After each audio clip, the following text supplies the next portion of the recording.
Je vais lui céder la parole le plus vite possible parce que vous avez hâte de l'entendre, vous aussi. Et il s'agit de notre ami Claude Girard. Accueillons-le ce matin.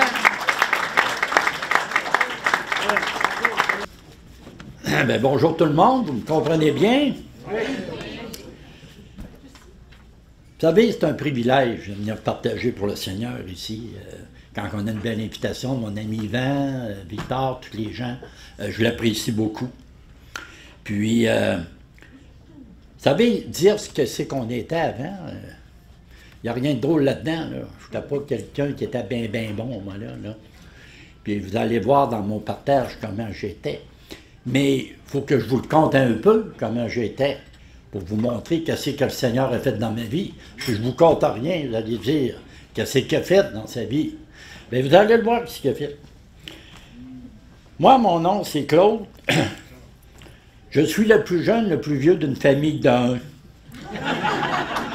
Je ne chicanais jamais avec mes frères et mes sœurs. Je suis unique. Je ne vous dirai pas mon âge, mais je suis né en 47. Ça va vous donner une bonne idée un peu. J'ai 71 ans. Je suis marié depuis 46 ans. Vous allez demander comment ça qu'elle a fait m'endurer de même. Mais c'est grâce à Dieu. Moi, je travaillais à l'Université Laval. Et j'ai fait une carrière de musique pendant 25 ans avec mon père et Denis Walsh, le chanteur. Et on a joué pas mal dans tous les clubs ici à Québec, Carillon, l'Hôtel Loretteville. Puis, en tout cas, comme vous pouvez voir, là, je t'apporte un cadeau. Mais par contre, jeune, j'ai eu une belle enfance, moi. Je n'ai pas eu de trouble, j'étais un bébé gâté. Mon père, ma mère, hein, je manquais de rien, puis non, je n'ai pas eu de trouble, je n'ai pas grand-chose à vous dire sur ma jeunesse. Ça a bien été. Mais où ça a commencé un petit peu à se gâter, c'est parce que Claude, il était un compulsif. Moi, jeune, j'étais un joueur de balle, on jouait dans des bons calibres, puis jamais gagné. Vous savez, la peau du gain, comment est-ce que c'est? Bien, j'ai resté avec ça pas mal, la peau du gain. Et en fin de compte, bien, en 89, j'ai donné ma vie au Seigneur. Mais moi, je ne sais pas, je ne suis pas le seul qui est de même. Mais j'ai reçu mon salut. J'étais bien content, puis je n'étais pas inquiète de ça, mais je n'ai pas été libéré. C'est ça le problème. Et là, je me posais des questions. Et même, je me suis tellement assez posé de questions là-dessus que je me suis même dit, voyons, je l'ai-tu le salut? Mais je ne l'ai pas. Parce que moi, de la façon que je le voyais, je pensais d'avoir la libération dans tout. Je n'étais plus un joueur compulsif, je n'étais plus un alcoolique. Vous allez voir tout ce que j'avais, vous allez comprendre pourquoi je n'ai pas eu instantanément la libération. Par contre, le Seigneur peut la donner à des gens, instantanément. Mais moi, c'était différent. Mon cheminement était plus long. Moi, j'étais un manipulateur, un menteur et un voleur. Ça, c'était à moi. Adam, là. Puis là. Moi, j'ai commencé par les courses de chevaux. Moi, j'allais à l'hippodrome de Québec. Je me souviens des premiers temps, quand j'étais marié. J'y allais une fois par semaine, le mardi soir, pour m'amuser. Puis après ça, ben, j'ai été 2 fois, le jeudi. Puis là, ben, c'était 3 fois, le samedi puis le dimanche. Bien là, je faisais 4 fois par semaine là. Puis moi, ben, vous savez, les chevaux, là, sont piqués. D'abord, c'était tout arrangé, les courses. Bon, y allait pareil. Puis on gageait pareil. Et en fait, pour moi, ils m'ont piqué à un moment donné, parce que c'est moi qui avais piqûre. J'étais toujours là. Et quand je faisais de la musique à l'Hôtel Loretteville, bien, j'ai rencontré des amis. Et là, c'était mes grands amis. Puis il y avait des shows de course. Ah, ben là, ils ont devenu encore plus amis. Pour avoir des tuyaux. Des fois, les tuyaux étaient pas mal passés. Mais des fois, ils étaient bons. Je réussissais à gagner des bons montants. Mais remarquez bien, on se vantait des montants qu'on gagnait, mais tu sais qu'on perdait, on n'en parlait pas. Ensuite de ça, après les courses, quand ça fermait ici à Québec, je me suis ramassé dans, vous savez, les dépanneurs, les petites machines poker qu'ils appellent, là, à 30 sous. J'en ai-tu mis des rouleaux de 30 sous? Si vous m'auriez vu, j'allais me chercher 100 pièces de rouleaux de 30 sous. Puis quand j'arrivais au dépanneur, je demandais encore des rouleaux. Quand tu es compulsif, c'est ça. Tu n'as aucune limite. Puis là, envoyé les 30 sous, envoyé les 30 sous. En fin de compte, bien, ils ont fermé les portes parce que le gouvernement a pris possession de ça. Ils ont dit, on va mettre ça en loi. On va les rendre malades, on va les soigner après. Ben, c'est ça qu'ils ont fait. Là, maintenant, c'est devenu légal. Là, ben, quand c'est devenu légal, les machines à poker, ben, là, c'est plus des 30 sous qu'on mettait. C'est des 10, des 20, puis des 100 $. Moi, voyez-vous, là, je suis rendu à un point. À l'Université Laval, j'ai eu une prime de départ de 35 000 $. Quand je suis parti, j'ai fait 30 ans. C'est beau, mais malheureusement, comme je vous dis, j'ai fait des mauvais choix. Et moi, ça passait toutes des machines. Ça a duré 2 mois et demi, ça. Je jouais 2500 par semaine. Seulement des machines à poker. Vous savez, une machine à poker, là, on met 100 $ aux 5 minutes quand on ne gagne rien. Puis ça veut dire que je ne gagnais pas souvent. Quand je gagnais de quoi, c'était les cloches. Les cloches sonnaient. Ah là, j'étais conscient, je voyais les cloches, je gagnais 500. Et le pire, je mettais 2500, mais d'en gagner 500. Vous voyez, c'était pas fort ici, là. Mais c'était ça. Puis là, le renvoi, puis je voulais. Et là, j'allais au guichet automatique. Une chance qu'il n'y avait pas de cloche au guichet, je suis encore là. Parce que j'ai plus retiré au guichet automatique que je peux avoir retiré des machines à poker. Mais ça, c'est pour vous montrer comment on se ruine là-dedans. Puis dans les machines à poker, ben, j'ai eu la boisson. La boisson est venue là-dedans. Prenez un petit verre, hein? On est dans un bar, puis on joue, puis on joue, on joue. Mon épouse, dans le temps, travaillait. Elle attendait que je la chercher. Quand j'allais la chercher, j'étais souvent en retard. J'avais toujours un flat. Mon Dieu, j'ai eu des flats. Moi, je suis pas chanceux. Moi, ma voiture, là, j'avais 4 pneus, ils étaient toujours à terre, toujours de quoi. Toujours des prétextes, des menteries. Pour ça qu'on vous dit que quand on est compulsif de même, qu'on est des menteurs, des manipulateurs. Puis vous savez, hein, je l'ai tout le temps dit, la codépendante ou le codépendant, quoi que ce soit, eux autres sont plus souffrants que nous autres, on est souffrants. Parce qu'eux autres, ils réalisent comment est-ce qu'on est. Nous autres, on ne le voit pas. Moi, tout le monde savait que je jouais. Tout le monde, à part de moi. Moi, je voyais les autres jouer. Lui, il joue. Mais moi, je ne jouais pas. Et en fin de compte, bien, qui souffrait là-dedans, bien, c'est mon épouse. Elle essayait de m'aider autant qu'à mon temps. Je me souviens dans le temps, elle me suggérait d'aller faire une thérapie. Non. Et j'ai arrêté. Sacrez-moi la paix avec les thérapies. C'est toutes des malades qui sont là. Je n'irai pas là, mais je suis bien. Bon. En fin de compte, ben, je ne voulais pas rentrer là, puis j'évitais, parce qu'on évite, hein. Moi et mon épouse, je l'évitais. Je ne voulais pas embarquer d'une discussion avec, m'astiner avec, parce que je ne voulais pas qu'elle me parle du jeu. J'essayais dans ce temps-là, je m'arrangeais après pour essayer quasiment de lui faire peur pour l'éloigner, pas pour la fesser, mais pour ne pas m'astiner avec. Vous savez, c'est des petits trucs qu'on prend, ça. Quand on ne veut pas discuter avec quelqu'un, on s'enrage après. Là, ben, il n'est pas intéressé bien, puis on dit, bon, on va y faire peur, elle n'osera pas de mon problème. Puis là, je m'en sortais comme ça. Mais c'était de même pendant des années et des années. En fin de compte, ben, les conséquences de ça. Vous savez, là, c'est beau, là, être joueur, buveur, mais ça nous apporte des moyennes conséquences. Moi, d'abord, ça m'a éloigné de Jésus, en partant. C'est normal, c'est comme on mettrait un mur. Moi, là, mes dépendances passaient avant Dieu. C'est clair? Ils passaient avant Dieu. Moi, là, Dieu était rendu 10e, puis là, moi, je t'ai pris là, dans ma bulle, avec les machines à poker, puis moi, je t'inque là-dedans. La nuit, je me réveillais, je fumais comme un engin, puis j'avais hâte à lendemain, puis là, il ne fallait pas que le lendemain que j'arrive, puis que je voie quelqu'un arriver, puis qu'il ait sa machine à poker. Je dirais, bon, on te de là, oui. C'est ma machine. C'est pas drôle, je l'avais acheté, la machine. C'est rendu grave. J'y parlais, j'osais avec. C'était ma grande amie. J'étais plus ami avec la machine que mon ami Michel m'a dit. Mais c'était ça. Je parlais avec. Hey, ma machine, envoie, tu vas me payer. Là. Pas drôle, vous savez. Mais en fin de compte, bien, c'est ça. Vous savez, la personne qui souffre le plus, c'est à moi-même. Je souffrais beaucoup dans mes dépendants. Mais ça, on ne le voit pas. Les conséquences, ça m'emmène, comme je vous dis, je me suis éloigné du Seigneur. Ça m'a amené des problèmes de couple, ça, définitivement. Mon épouse elle m'appelait un petit peu moins chérie dans ce temps-là. Là. Je n'allais pas trop bien. Puis c'est tout à fait normal. Des problèmes avec nos enfants, des problèmes de stress. J'ai fait 2 faillites personnelles et des bonnes faillites, cause du jeu. Ensuite de ça, bien, 2 infractures, mais fait opérer 2 fois à cœur ouvert. Comme vous pouvez voir, pour ça, ça allait assez bien.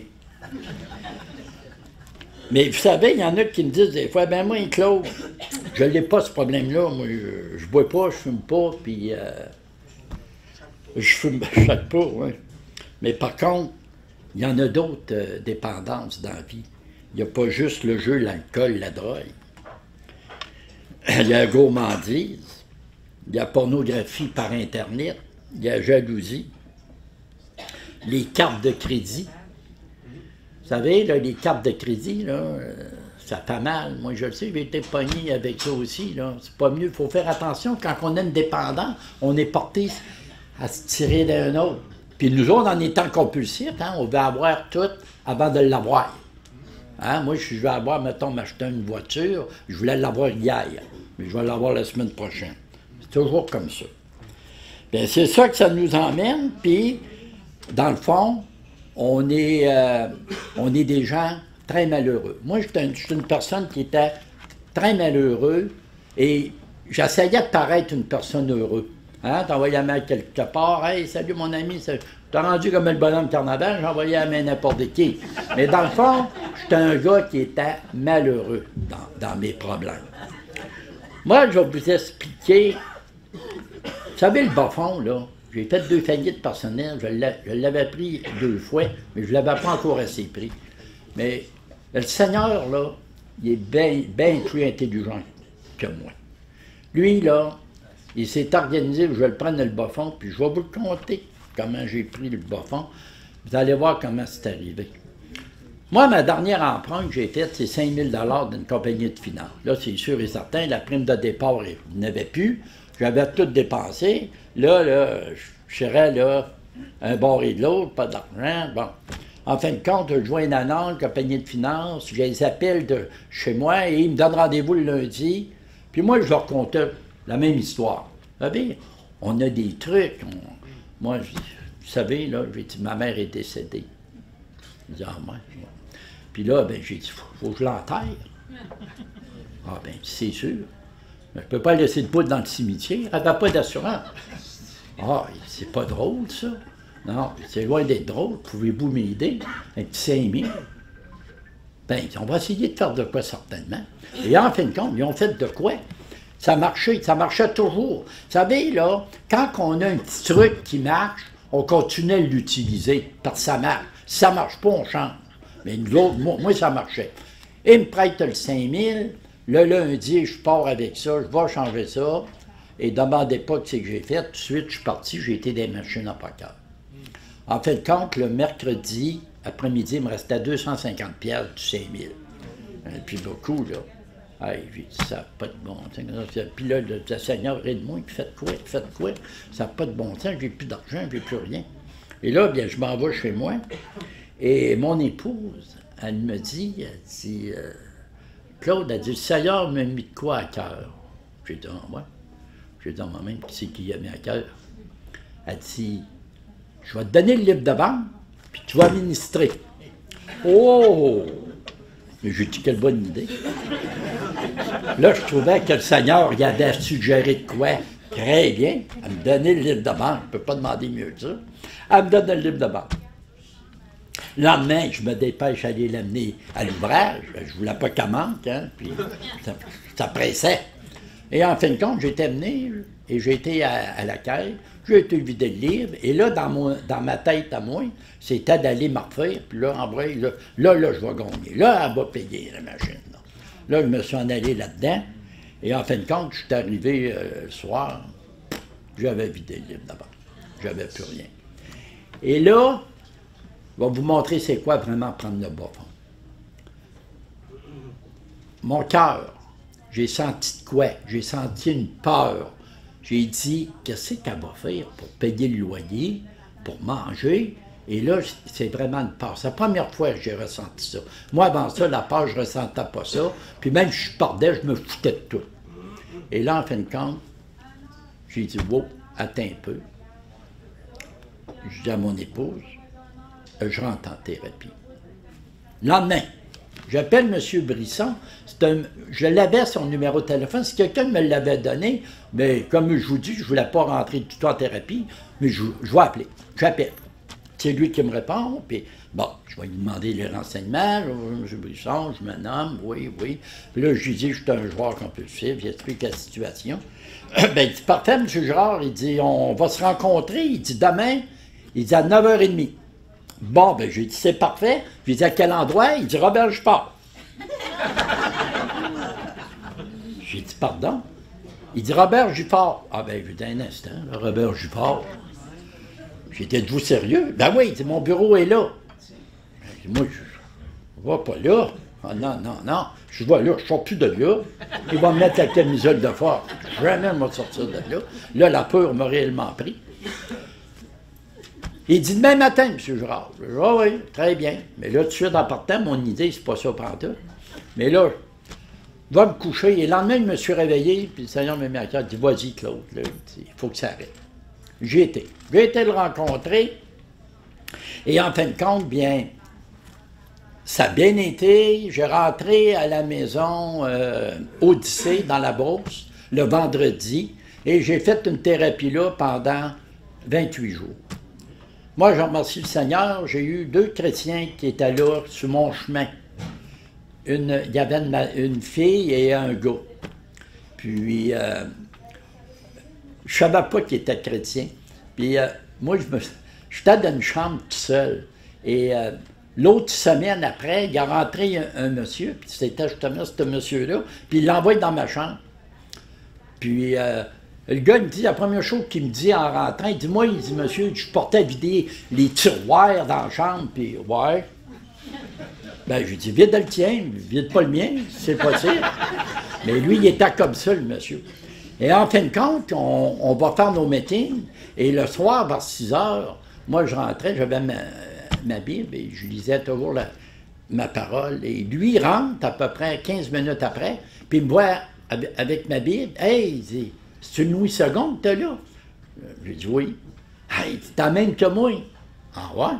Voyez-vous, c'est un chrétien, puis notre petite file. C'est pour vous montrer que le Seigneur ne nous laisse jamais seuls, puis il ne nous abandonne pas. » Ben moi, j'ai été là pendant 28 jours, et quand j'ai sorti de thérapie, bien, merci Seigneur, moi, tout s'est bien déroulé, puis ça va faire au moins 14 ans, j'ai jamais retouché aux machines à poker, absolument rien, je fume plus, je fumais 2 paquets et demi par jour, je buvais, je bois plus, ça va bien, ma vie a changé, ça va mieux aussi dans le couple, c'est non. Mais là, rendu à notre âge, je ne souviens plus, je ne me souviens pas tout le temps qu'est-ce que j'ai mangé pour le souper, ben, je ne peux pas trop me souvenir qu'est-ce que je veux lui dire m'assister avec. Bon, ça c'est un peu, ben, c'est un plus pour nous autres, mais notre vie a changé. Le Seigneur nous a vraiment changé notre vie. Puis moi, bien, quand j'étais en thérapie, bien, quand j'ai sorti de là, il y a deux versets bibliques qui me touchaient, puis le premier dans Hébreux 10, 17, c'est « Je ne me souviendrai plus de tes péchés ni de leurs fautes. » Et la deuxième dans Isaïe 43, « C'est moi qui efface tes transgressions pour l'amour de moi, et je ne me souviendrai plus de rien. » Moi, je vais vous dire de quoi. Vous savez, quand j'ai fait la thérapie là-bas, j'ai fait un petit appel en thérapie, il y a 12 étapes. Je ne commencerai pas à vous expliquer 12 étapes ici aujourd'hui, on en a pour 2 mois. Mais j'ai fait la 4 et la 5. La quatrième étape, on prépare une 5e, on prépare une confession.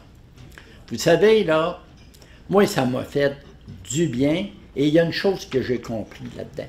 Chaque fois que je rechutais, je disais, voyons Seigneur, je t'ai donné ma vie, puis comment ça, je rechute tout le temps, puis je rechute tout le temps, puis je ne comprenais pas. Je ne comprenais pas que le problème, 85% du problème, c'était pas le Seigneur, c'était pas ma femme, mes enfants, c'était moi le problème. Mais par contre, quand j'ai fait ma 5e étape, j'ai senti une libération, mais une libération de moi. Mon ressentiment dedans, là, c'est moi qui ne se pardonnais pas. C'est pas Dieu qui ne me pardonnait pas. C'est moi qui ne se pardonnais pas. Et quand j'ai fait cette 5e étape-là, je vous le dis, j'ai senti cette libération-là totale. et ça a arrêté. Et là, je me suis senti bien et les rechutes ont arrêté. Parce que vous savez, là, la chanson dit, quand le Seigneur libère, on est vraiment libre. N'oubliez pas, il y a un quand. Quand que le Seigneur libère. C'est lui qui décide, pas moi. Moi, je ne suis pas capable de libérer personne ici. Le Seigneur va vous libérer. Mais il y a une différence d'être abstinent puis d'être libéré, par exemple. Parce que quand on est abstinent, on fait toujours de l'ivresse mentale. On a le goût. Puis le goût peut nous emmener à des rechutes. Mais si tu es libéré, c'est fini. Tu n'as plus de ça, là. Moi, là, j'ai plus le goût d'aller dans mes machines à poker comme je faisais avant, puis me réveiller la nuit, puis penser qu'à ça. C'est fini. Je touche plus à ça, puis merci Seigneur, parce que je vais vous dire de quoi, là. Toujours penser, puis penser à ça, là. C'est pas drôle, là, je peux vous dire de quoi. C'était pas drôle pour mon épouse, c'était pas drôle pour moi. Mais aujourd'hui, ben, merci Seigneur de cette belle libération-là. Et j'aimerais vous conter 3 belles choses que le Seigneur a faites, moi, dans ma vie. Vous savez, là, le Seigneur a des plans pour nous autres, puis moi, il y a une chose que le Seigneur m'avait mis sur mon cœur. Il y a un monsieur qui vient me voir chez nous, il dit Claude, il s'appelait André. Il dit Claude, il dit, je voulais te dire ça, tu connais Clément? J'ai dit oui, je le connais. Il travaillait à l'Université Laval avec nous autres, et Clément était malade, il se mourait, puis il était à l'Hôtel Dieu à Lévis. Il dit j'aimerais que tu viendrais lui parler de Dieu. Voilà. Bon, ouais. Ben, j'ai dit, j'avais jamais fait ça avant, là. J'ai dit oui. Le Seigneur m'a mis, l'Esprit de Dieu m'a touché, puis il dit oui, vas-y. Correct. J'ai dit, j'y vais. En fin de compte, je suis parti avec lui, puis on rentre à l'hôpital, et Clément, il est là. Il est couché dans son lit, il est avec, il y a une personne avec, puis il a le bras en l'air. Et mon ami André, il m'a dit, hey Claude, hey, il nous reconnaît, quand il nous envoie de la main. Moi, je le regardais. Ouais. Moi, je ne le reconnais pas, André, il dit.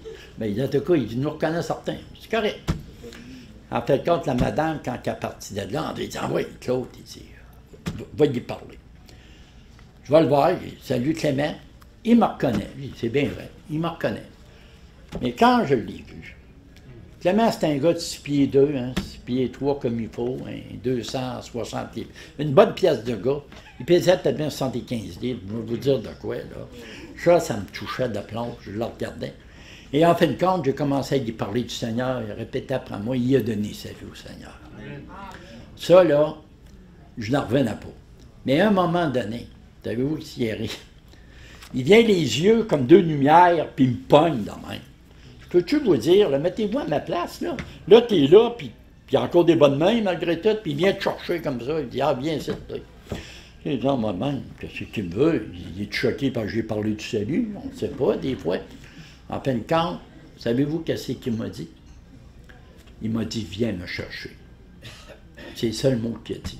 Puis je vous dis, là, les vraies lumières, je vais mourir, puis je le vois encore.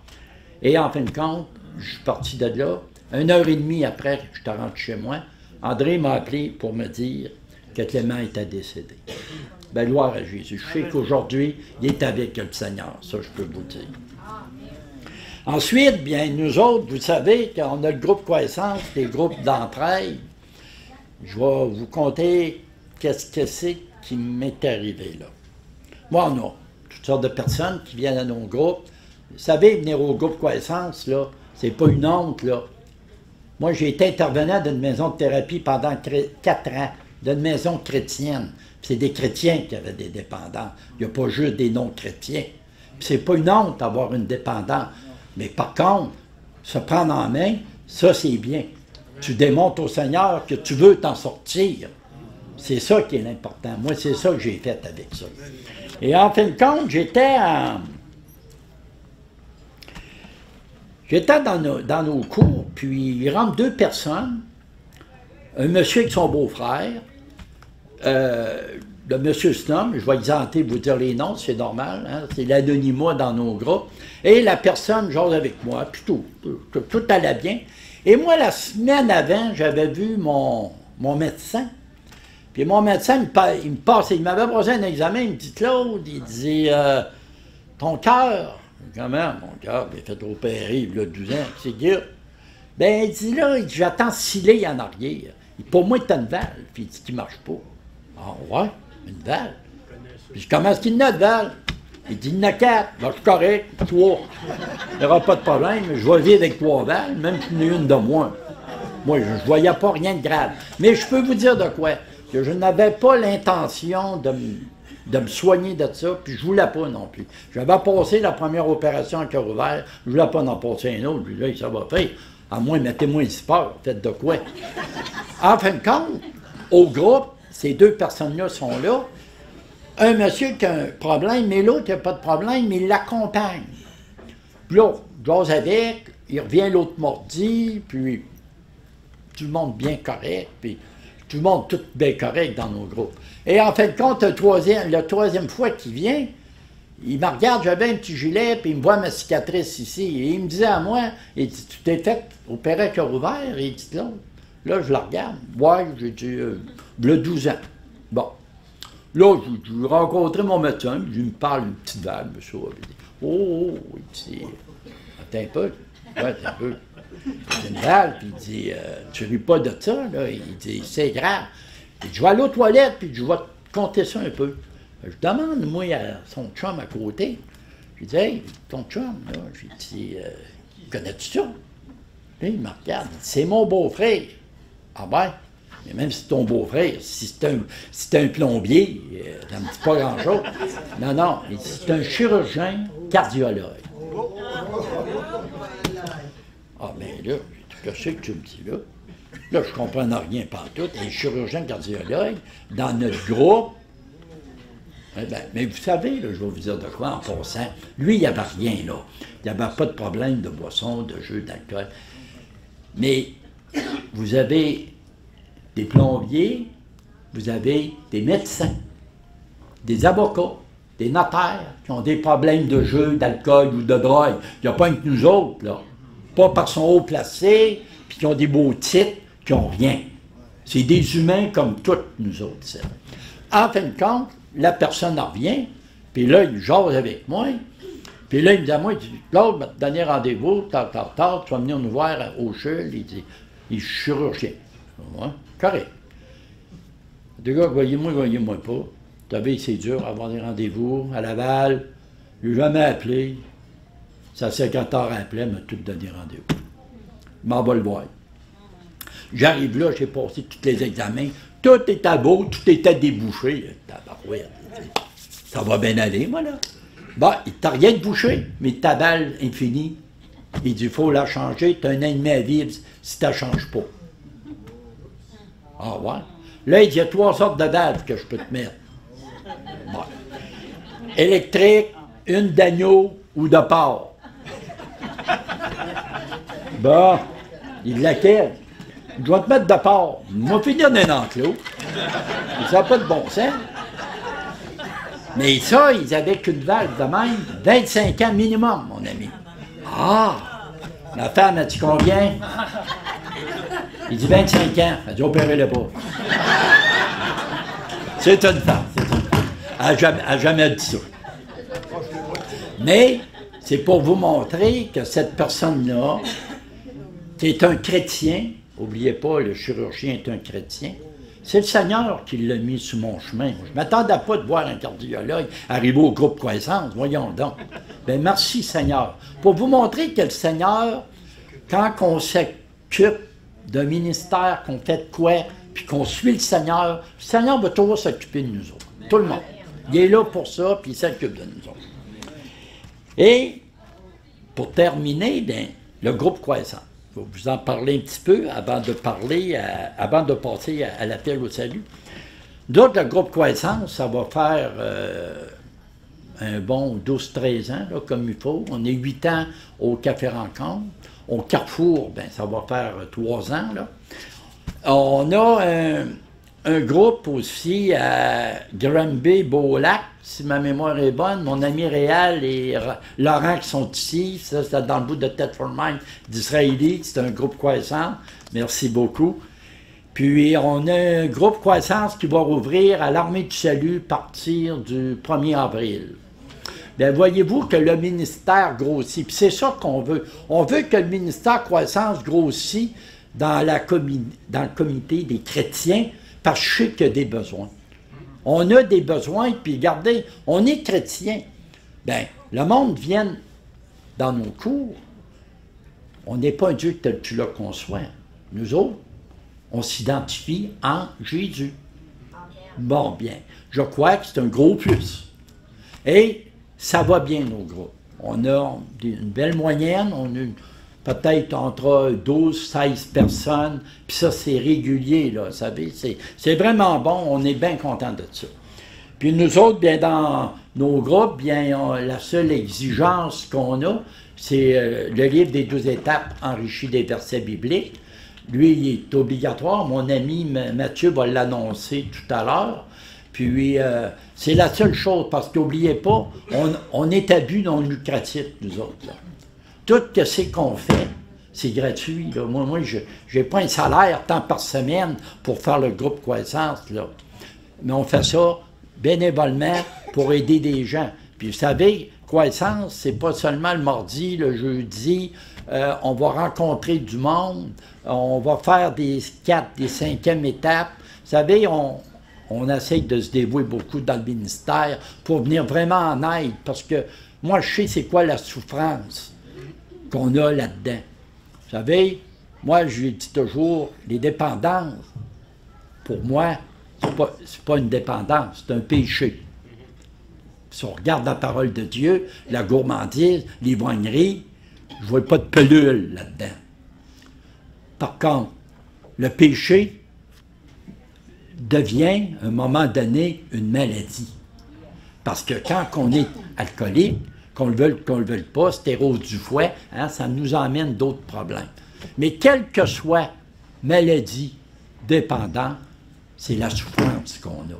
On souffre, puis on veut aider les gens qui arrêtent de souffrir.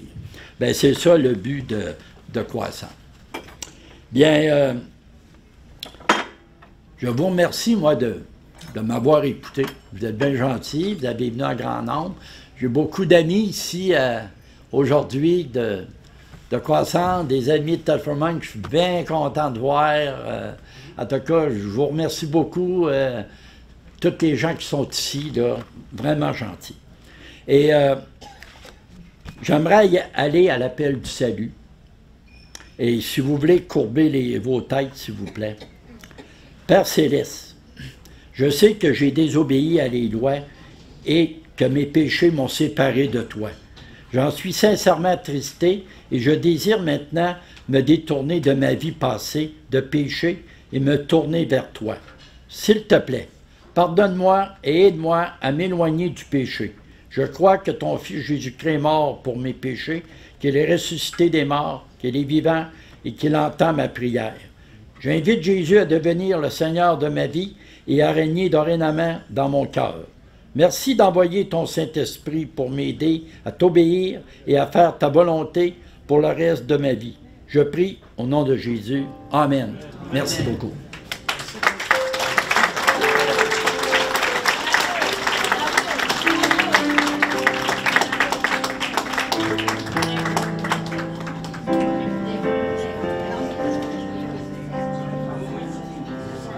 Seigneur, de vouloir nous rencontrer chacun d'entre nous, Seigneur.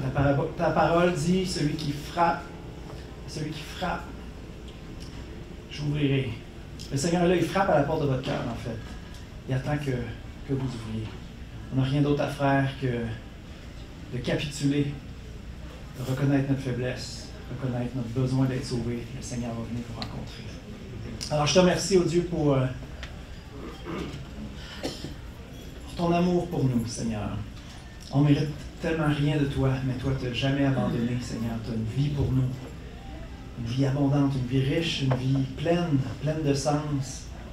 Seigneur, tu as des plans, des projets pour nous, Seigneur. Tu veux qu'on avance, tu veux nous transformer, Seigneur, nous rendre de plus en plus de plus en plus beau, de plus en plus belle, Seigneur, de la beauté intérieure, Seigneur, de la véritable beauté, Seigneur. Tu veux qu'on devienne la meilleure version de nous-mêmes, Seigneur, une version dans laquelle tu vas briller, Seigneur.